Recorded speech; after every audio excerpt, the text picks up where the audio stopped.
नमस्कार, जय हिंद, वंदे मातरम। मेडी न्यूज़ के लिए मैं किशोर यदुवंशी। इस समय हम जिलाधिकारी कार्यालय बांद्रा पूर्व में हैं और यहाँ पर मराठा समाज के आंदोलन से जुड़े हुए मुद्दे को लेकर के राष्ट्रवादी कांग्रेस पार्टी की तरफ से एक ज्ञापन जो है जिलाधिकारी महोदय को दिया गया है। उनकी क्या मांग है, क्या संतुष्टि है, ये जानने के लिए हम पवन बदले जी से बात करेंगे। ये अभी सर को ज्ञापन देकर के आए हैं और क्या आश्वासन इन्हें मिला है, ये सारी बातें हम जानेंगे।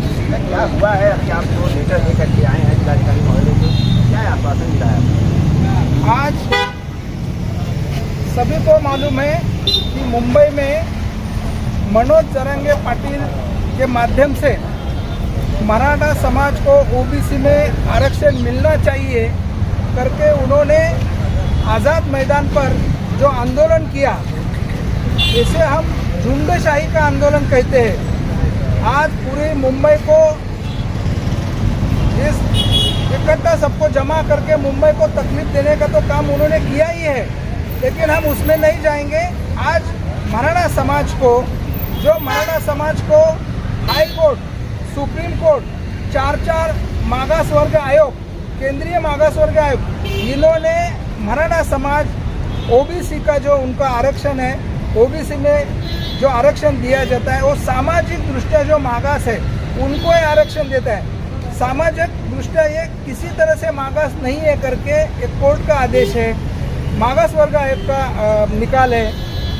फिर भी ये ओबीसी जो आज 27% जो आरक्षण ओबीसी में मिलता है वो आरक्षण भी कम है, फिर भी उसमें आज 400 से 450 जाति समूह उसमें आते।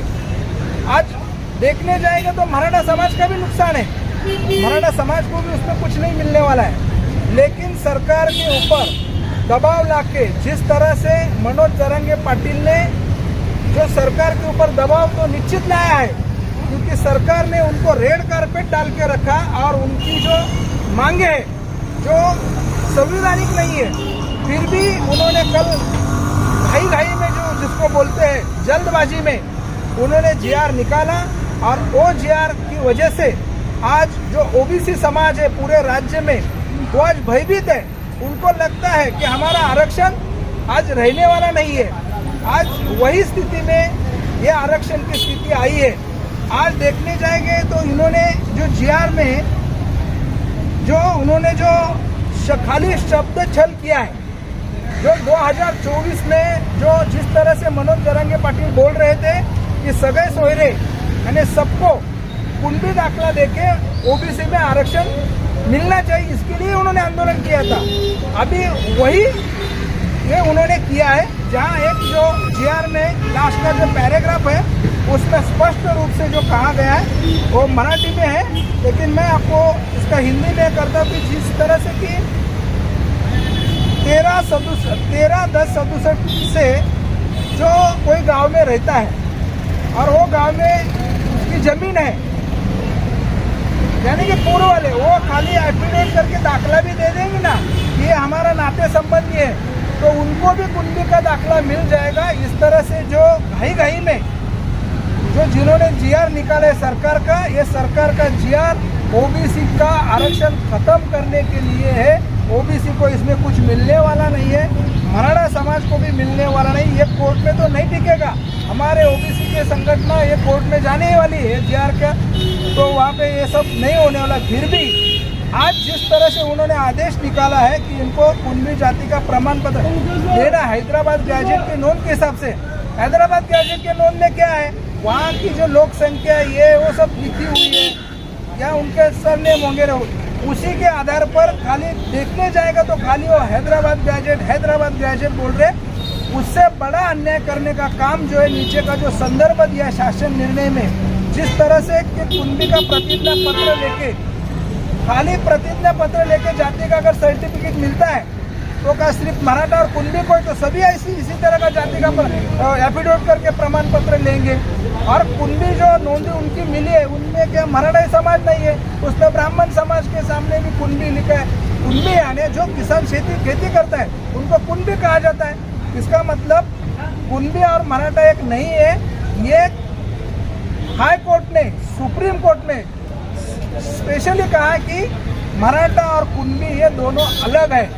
इसका शासन ने विचार करना चाहिए। और जिस तरह से आज ये स्थानिक स्वराज्य संस्था की जो इलेक्शन है इसमें सब दाखिले दिए जाएंगे और इस दाखिले की वजह से जो आरक्षण में जो मूल ओबीसी है उनके ऊपर ये अन्याय होगा। जो आज पीढ़ी दर पीढ़ी जो अन्याय सहन करते आए हुए अभी उनको कहीं आरक्षण की वजह से संधि मिली है वो संधि भी जाएगी और ये अन्याय हम ओबीसी कदापि सहन नहीं करेंगे। आज 14% महाराष्ट्र में अगर मराठा समाज ये ताकत दिखाता है तो आज हम लोग राज्य में 54 या 60% हमारी भी पॉपुलेशन है। मनोज जरांगे ने एक मुद्दा और उठाया है कि जो आरक्षण मिला है उसी में से मुस्लिम समाज को भी दिया जाए, क्या आप इससे संतुष्ट हैं? इसमें क्या है मालूम है, देखो मुस्लिम में भी ओबीसी है, मुस्लिम समाज के जो अलग अलग जाति है उसमें तो ऑलरेडी आरक्षण में है ना मुस्लिम समाज ओबीसी में, तो क्या ये आपके ही हिस्से में से निकाल करके देने की योजना? अभी इनका जो क्या चल रहा है मालूम है, ये ओबीसी में कुणबी के नाम से सर्टिफिकेट लेके मराठा समाज, पूरा मराठा समाज जो सक्षम है, आज देखने जाएगा तो पूरे राज्य में जो विधानसभा के आमदार चुन के आते हैं उसमें उनके 90% तो उनके एमएलए। आज देखने जाएगा तो साकर कारखाने से ले लो, शिक्षण संस्था से ले लो, सब जगह पे उनकी ताकत है। आज जो ये पिछड़ा हमारा गरीब लोहार, कुंभार, धनगर, माली, वंजारी, वडारी, घिसाड़ी, कैकाड़ी, ऐसे कितने सारे जातीय समूह हैं, ये छोटे छोटे वर्ग हैं, इनके ऊपर बहुत बड़ा अन्याय होने वाला है। और इनको जो उनके हिस्से का किसी के थाली में से उसके थाली में मट्टी डालने का ये जो काम ये गवर्नमेंट की तरफ से ये जीआर की वजह से हो रहा है और ये ओबीसी कदापि सहन नहीं करेगी। ओबीसी भी महाराष्ट्र में 54% है, वो अगर दबाव और झुंड से शासन के ऊपर दबाव ला सकती है तो हम भी कल चल के हम भी पूरा ओबीसी का 54% ओबीसी समूह, जाति समूह सबको लेके मुंबई पे आंदोलन कर सकते हैं और हम करेंगे। आने वाले समय में हम ये नौबत शासन ने नहीं आने देनी चाहिए, इसके लिए तुरंत आदेश ये डिस्कस करना चाहिए, खारिज करना चाहिए। मैडम क्या कहना चाहेंगे, आपको क्या लगता है आरक्षण से किसी फायदा होने वाला? क्या बड़े लोग जो उद्योगपति हैं, बड़े किसान हैं या जो बड़े मिल मालिक हैं उन लोगों को फायदा होगा और गरीब का फायदा वो अपने हक में छीन करके ले रहे हैं, ऐसा लग रहा है?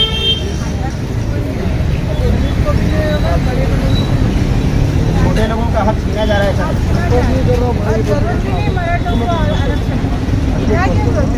मराठा आरक्षण किसने मांगा था? शिक्षण में और नौकरी में, बाकी किसी ने, इन लोगों को किसने चाहिए? स्थानिक स्वराज्य संस्था, ग्राम पंचायत, जिला परिषद, इसमें इनको चाहिए, हमें नहीं चाहिए। हमारा मराठा समाज जो है ना, शांत नहीं बोला, उनको पुलिस सेवा में आना ही नहीं। उन्होंने बोला है कि हम खेत करते, इसका मतलब हम शेतकरी होते, लेकिन इसका मतलब हम कुंभी नहीं, हम मराठा है, मराठा ही रहेंगे, हमें जरूरत नहीं आरक्षण की। कोई हमारा कोकण वासी का जो मराठा है, एक भी नहीं मराठा इस आंदोलन में, ये जरांगे मराठे नाम के ऊपर ना सबका दिशा भूल करता है।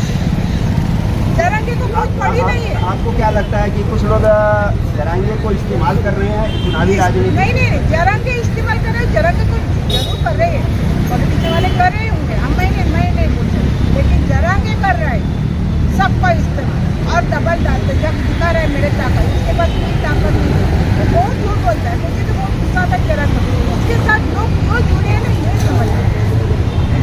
क्या कहना चाहेंगे सर, इस आंदोलन का क्या रिजल्ट होने जा रहा है? आपके आंदोलन का क्या होगा? मैं क्या बोलता हूँ, मराठा समाज तो पहले से ही सामाजिक रूप से भी बहुत सक्षम है। हर विषय में जो आरक्षण ओबीसी को दिया गया है, जो सामाजिक पिछड़े हुए लोग हैं उसमें ओबीसी आता है, तो मराठा समाज तो पहले से ही सक्षम है, जमींदार है, सब कुछ है। उसके बावजूद मराठा समाज जानबूझ के ओबीसी में आरक्षण लेना चाहता है और ओबीसी समाज के जितने लोग हैं उनका हक वापस चाहता है, वो नहीं चाहते ओबीसी समाज भी आगे आए। तो इसीलिए मराठा के जो नेता है वो जरांगे पार्टी को आगे ला के वो मतलब अपना रोटी सेक रहे हैं। तो ओबीसी समाज क्या है, हम इसके खिलाफ आंदोलन भी करेंगे और ये हम होने भी नहीं देंगे। भले कोर्ट ने फैसला किया है जल्दबाजी में, तो वो फैसला नहीं करना चाहिए। क्या अगर मराठा समाज के पास लोगों की ताकत है। ओबीसी समाज जो है 60% बिहार में देखने हैं, 63% ओबीसी की गणना हुई थी। तो भारत देश में 60 के ऊपर ओबीसी समाज है। अगर हम रोड पे उतर गए तो मराठा समाज को हम कुछ भी उनके खिलाफ काम करते हैं, फिर सरकार को झुकना ही पड़ेगा। अगर जब जोर जबरदस्ती जहाँ करना है तो वो भी समाज जोर जबरदस्ती करके हम अपना अधिकार को छीनने नहीं देंगे। भाई आपको क्या लगता है अभी आप लोगों के साथ क्या अन्याय हुआ है, ऐसा कुछ समझ में आ रहा है? हमने जो ओबीसी के ऊपर तो पहले से हो ही रहा है। जैसे अभी उसने मराठा भी बोलते, अभी मराठा को लगता है कि हमको इसमें आरक्षण चाहिए, लेकिन उनको आरक्षण की कोई ज़रूरत ही नहीं है। पहले से वो बोले कि हमको आरक्षण की ज़रूरत नहीं है। इसके पहले भी उन्होंने कहा था, उनको जब संविधान लिखा गया तो संविधान में उनको पूछा गया था, जब भी उन्होंने बताया था कि हमको आरक्षण की ज़रूरत है क्योंकि हम तो राजा है, हम क्यों करेंगे, हम काम करें, हम काम कराने वाले, हम दूसरे से काम करा के लेने वाले, हम काम नहीं करें। जब भी तो उनको आरक्षण की जरूरत नहीं पड़ी, आप क्यों पड़ी? अच्छा अभी पड़ी है तो उनको ओबीसी से क्यों चाहिए? मांगो, तुमको ईडब्ल्यूएस से दिया है आरक्षण, उसमें से लो ना। अभी उसमें दिया है 10% 12% दिया है तो उसमें तो उनको पूरा नहीं पड़ रहा, तब भी ओबीसी। अभी ओबीसी में है 54% है तो ओबीसी में हम लोग को ही जो मिल रहा है वही बहुत कम है, हम उसके लिए झगड़ रहे हैं। तुम उसमें से आएंगे तो तुमको क्या देंगे और हमको क्या देंगे? इसका मतलब है तुम हमारे थाली में पूरा मट्टी मिला के पूरा, मतलब तुम्हारा भी खाना खराब और हमारा भी खाना खराब, हमको भी नहीं खाने मिलेगा, तुमको भी खाने को नहीं मिलेगा। जैसे अभी वाशी में जब जरांगे आए थे, जब भी सिंधी सरकार ने उनको गाजर दिखाया, वैसे अभी देवेंद्र फडणवीस ने भी उनको गाजर दिखा के उनको भेज दिया है, क्योंकि अभी ये सर के ऊपर से पानी जा रहा था। क्योंकि अभी अगर ये मनोज जरांगे नहीं जाते थे तो पूरा ओबीसी समाज रास्ते पे उतर के पूरा मुंबई नहीं, पूरा भारत, पूरा महाराष्ट्र जाम कर दिया। सर क्या कहना चाहेंगे, आपके नई पीढ़ी है उसके साथ इस सरकार का अन्याय आप बर्दाश्त करेंगे या ऐसा हो रहा है आपको लगा?